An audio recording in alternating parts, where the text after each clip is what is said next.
I am an assistant professor of English education. I teach largely in our graduate program, but sometimes in our undergraduate program, people who are preparing to be English teachers.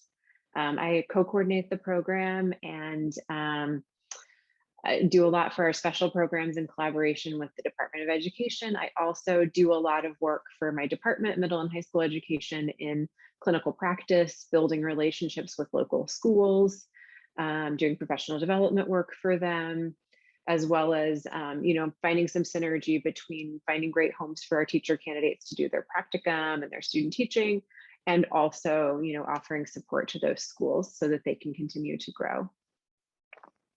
As far as classes that I teach young adult literature. I teach an assessment course for helping our students know how to evaluate learners once they're in the classroom. And I teach literacy courses that are for students who are both in English ed and also in other middle and high school programs in science and social studies, et cetera.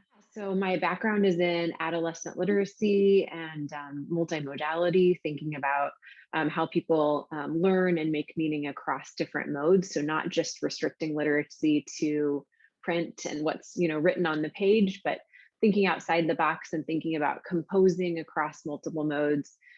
Thinking about whether it's drawing, whether it's making a video, a song, a music video, but doing things that are really engaged and composing in these multiple ways as a way of making meaning and presenting meaning. So that's really my background, and that has spiraled into the opportunity to do some social justice inquiry related work. I'm also primarily a qualitative researcher by training.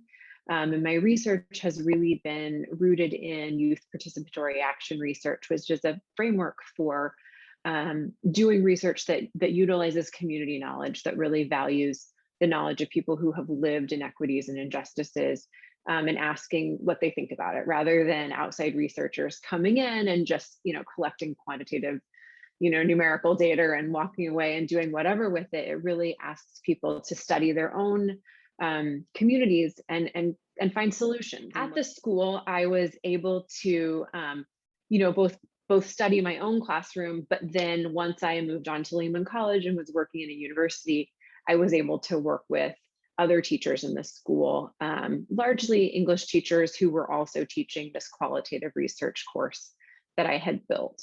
The course trains kids to do things qualitative researchers do, like interview, focus groups, observations, right? The kind of methodologies of qualitative researchers. And we had a lot of fun with it. And the two main projects were an autoethnography unit, where young people were asked to study their own families, think about where they come from. That's like the training ground.